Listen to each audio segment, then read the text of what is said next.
JC and Red. Let's go! Makinig ka na, tara!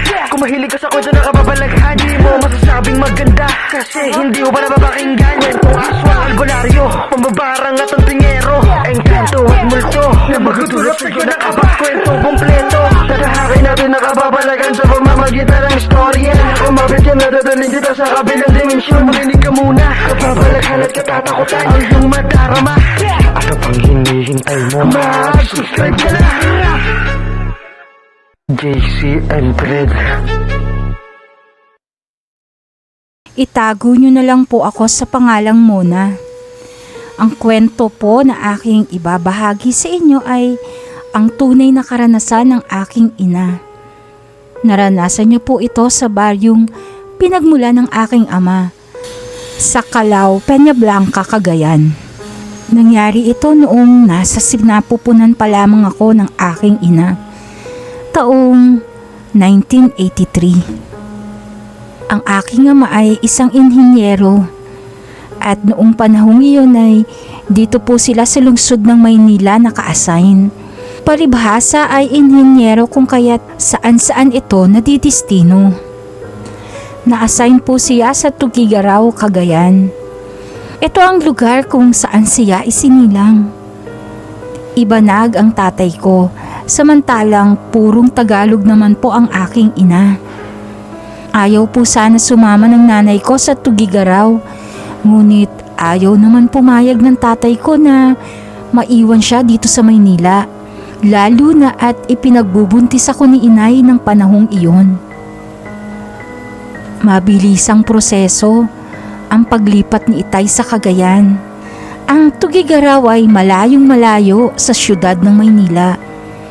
Tahimik doon at walang malalaking mall na pasyalan.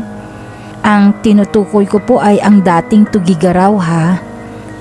Dito pala sa side nila itay ay may isa pang baryo na kanilang nakagisnan. Ito ang Calao, Peñablanca, Cagayan. Madalas ay nagpupunta sila sa Calao, Peñablanca tuwing sumasapit ang Abril 22, ang buwan at araw ng piyesta doon. Dahil nga baguhan si inay at hindi naman uso sa Manila ang pista, ay nagdadalawang isip pa siya kung sasama ba siya doon. Hindi niyo po na itatanong ay mistisahin si inay. Palibhasa ay may lahing mistiza ang lola ko. Kung kaya't sadyang pansinin si inay talaga. Maraming ang nagsasabi na fashionista daw po ito. Nung araw na yun ay maagang bumiyahe sila nanay patungong Calao. Abril 21 pa lang at bispiras pa lang naman at napag-isipan nilang pumunta na doon. At dahil dito ay nakaramdam naman si inay ng kaunting excitement dahil inaasahan niyang makakapanood siya ng mga parada ng banda at siguradong makakapasyal pa sila sa perya. Kung ang Tugigaraw ay probinsyang-probinsya ang itsura, ay mas lalo na ang Calao. Puro puno pa ito at gubat na gubat pa. Pagdating nila doon ay marami na ang taong abalang-abala sa paghihiwa ng kung ano-anong ihahanda para sa pista. May nagkakatay ng baboy at mga manok. At sa pagmamasid ni inay sa paligid ay napukaw ng isang babae ang atensyon ni inay na matiim ang pagkakatingin sa kanya. At dahil dito ay tinanong ni inay ang aking ama kung sino ang babaeng iyon na halos hindi inaalis ang pagkakatingin sa kanya. Pa, sino ba yung babaeng yon at titik na titig sa akin? Pabulong na tanong ni inay. Si Agnes yan. Malayong kamag-anak namin. Andito pa pala yan? Akala ko nag-ibang lugar na. Takang sabi naman ni itay. Makaraan ng matagal-tagal na oras ay medyo naiirita na si inay sa pagkakatitig sa kanya ni Agnes dahil napunan niya na kahit saan siya pumunta ay sinusundan siya ng tingin ng babae. May kahabaan ng buhok ni inay. At dahil tag-init ng panahong iyon ay nakaramdam siya ng labis na init. Kaya naisip niyang magpahanap ng marunong magputol ng buhok upang kahit paano ay mapreskuhan naman siya. Kung kaya't nagtanong si inay sa isang pinsan ni Itay. Lina, may alam ka bang pagupitan dito sa inyo? Ay, ang si Agnes. Magaling magupit yan. Sa kanya kami lahat nagpapagupit. Nakangiting tura naman ni Auntie Lina sa kanya. Biglang napatitig si inay kay Agnes at nag-aalanganin kung itutuloy ba ang pagpapagupit ng buhok dito. Wala na siyang nagawa nang bigla itong tawagin ni Auntie Lina. Nakangiti naman itong lumapit sa kanila, ngunit ang ngiting ito ay nagdulot ng kilabot na sensasyon kay inay. Agnes, gupitan mo nga itong si Flory. Kesa sa iba pa ito pumunta, sa'yo na lang. At least, ikaw naman ang naggugupit sa mga taga dito. Nagulat si inay sa sinabi ni Auntie Lina kay Agnes. Dali-dali naman itong tumalima at nagpaalam na sandali lang daw at uuwi muna siya upang kunin ang gunting na gagamitin niya. Saglit lang at bumalik agad ito. Dala na nga ang mga gagamitin sa kanyang panggugupit. Magaan naman daw ang kamay nito at totoo ngang magaling itong manggupit. Bago ito natapos sa panggugupit sa kanya ay napansin ni inay na tila may ibinusa ito. Winalang bahala na lang niya ito at pinagtuunan na lang ng pansin ang ginagawang panggugupit sa kanya ni Agnes. Nang matapos si Agnes ay nagustuhan naman ni inay ang gupit nito. Boy cut kung tawagin ang hairstyle na ginawa sa kanya nito at bumagay naman iyon sa maliit na mukha ni inay. Inabutan ni inay ng bayad si Agnes pero mariin itong tumanggi. Pagkatapos ay nagmamadali na itong umalis na ipinagtaka naman nilang lahat. Tinawag pa ito ni Auntie Lina at inalok pa nga na magkape muna. Pero hindi na ito lumingon pa at nagpatuloy na sa paglabas. Sa gitna ng kasiyahan ay bigla namang bumigat ang pakiramdam ni inay. Nakaramdam siya ng pagkahilo, kung kaya pumasok siya sa kwarto para magpahinga. Nakatulog siya ng mga oras na iyon at dinalaw siya ng isang masamang panaginip. Sa kanyang panaginip ay nasa isang kakahuyan siya at sa dulo ng kakahuyang ito ay may isang barong-barong. Pumasok siya dito at nagulat siya nang makitang punong-puno ng mga sari-saring insekto ang loob ng bahay. Katulad ng centipedes, ipis, uod at kung ano-ano pa. Kung kaya't nagsisigaw siya at patakbong lumabas ng bahay.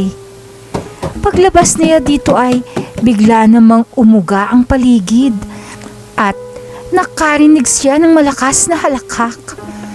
Palakas ito ng palakas at nabibingi siya sa tawang kanyang naririnig.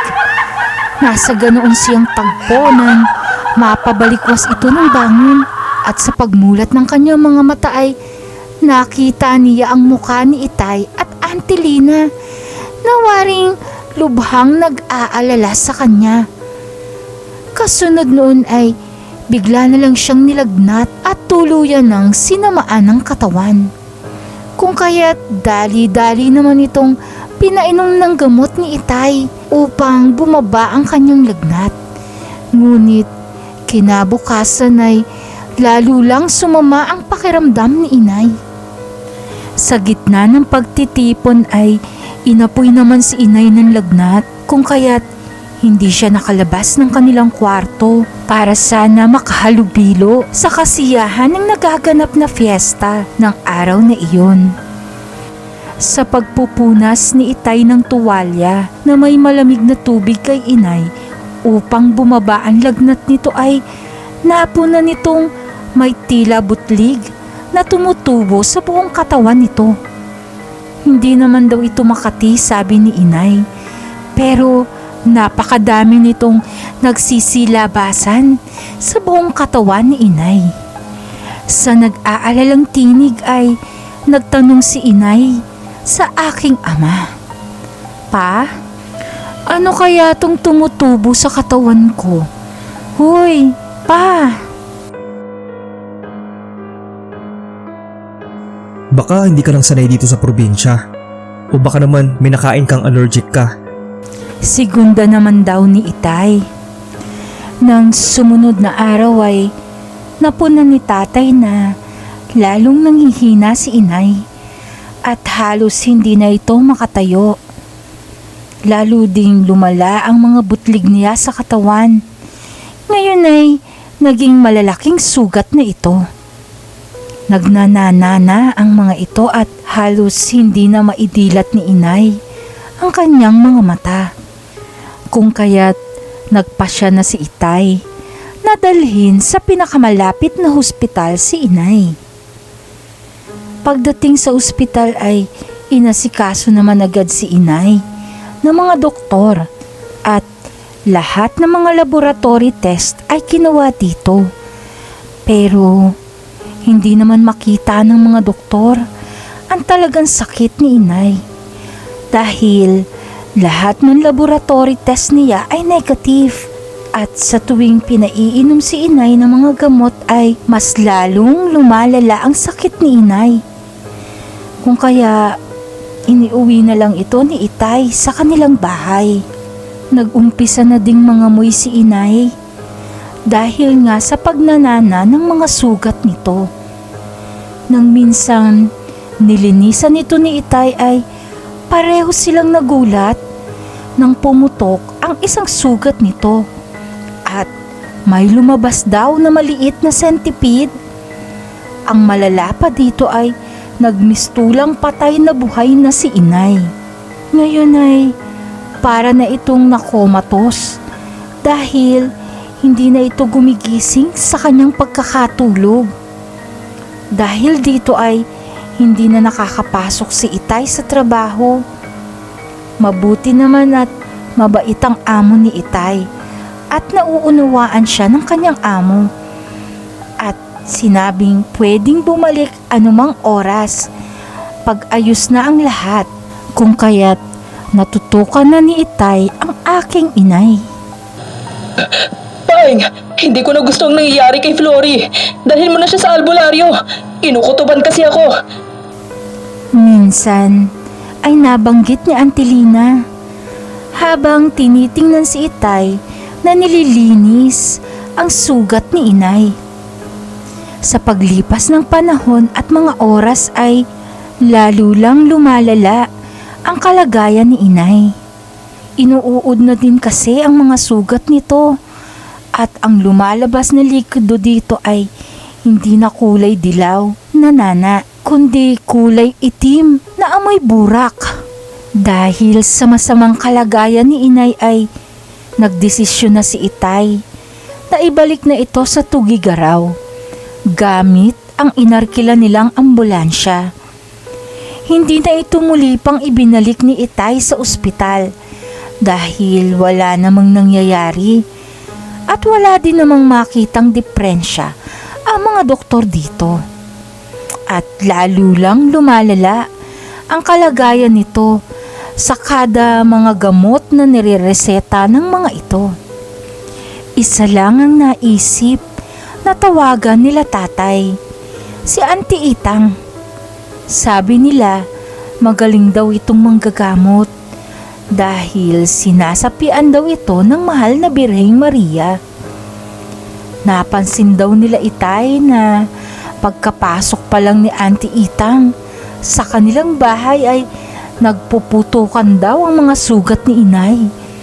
Parang aligaga ang mga ipis, uod at centipede na nag-uunahan magsilabas sa sugat ni inay.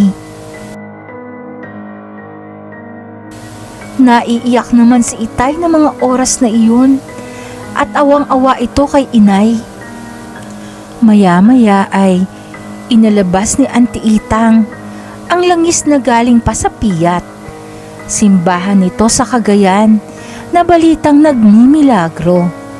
Habang dinadasalan nito ni Auntie Itang ay nakarinig sila ng may hinang ungol na wari nahihirapan. Tiningnan nila si inay na napapangiwi ito sa sakit at unti-unti na itong nagkakamalay mula sa 1 linggong wala itong ulirat. Habang pinapahid ni Auntie Itang ang lagmis sa katawan ni inay, ay kita daw nilang nagpuputukan ng mga sugat at kulay itim ang dugong inilalabas nito. Tama na! Ayoko na! Sigaw ni inay sa ibang boses. Ang kasamaan ay hindi nagwawagi sa kabutihan. Tanggalin mo ang inilagay mo sa kanya kung ayaw mong mamatay ka. Mahinahong sabi ulit ni Auntie Itang. Nakausap ang gumawa nito sa aking inay. Patuloy sa pagdadasal si Auntie Itang. Hindi naman nauunawaan iyon ni Itay sapagkat Latin ito. Kitang-kita nila kung paano magwala si inay. At ang mga insekto ay tila namamatay ng unti-unti. Bawat pagputok ng sugat ay unti-unting natutuyo ang mga ito. Pagkatapos ay nilagyan ni Auntie Itang si inay ng imahe ng Birheng Maria sa ulo nito at lalo itong nagpupumiglas. Oo na! Tama na! Lilisanin ko na siya at tatantanan! Huwag mo lang akong patayin! Nangihina na ako! Pakiusap daw nito. Hindi naman nagtagal ay kita nila ang unti-unting pagbalik ng kulay ni inay. Nawala din ang sugat na animoy parang hindi ito dumapo sa balat ni inay. Nawala na din ang lagnat nito. Pagkatapos ay dumilat ito at baka sa kanyang muka ang pagtataka kung bakit ang daming tao ang nakapaligid sa kanya. Niyakap naman siya ni Itay na pag-alaman na biktima si inay ng isang pangbabarang. At ang gumawa ng pangbabarang dito ay walang iba kundi si Agnes, ang malayong kamag-anak ni Itay. Binarang niya ito dahil sa nainggit ito sa kutis ni inay na mistisahin. Ganoon din sa kung paano manamit ito. Pero napaalis na ni Auntie Itang ang barang sa katawan ni inay. Binigyan din ito ni Auntie Itang ng pangontra para hindi na muling maulit ang pangyayari. Napagpasyahan din ni Itay na huwag nang muling dalhin pa si inay sa baryo nila, lalo at nagdadalang tao ito ng mga panahong binabarang ito. Buti na lamang daw at hindi nakaapekto sa pinagbubuntis ni inay na walang iba kundi ako.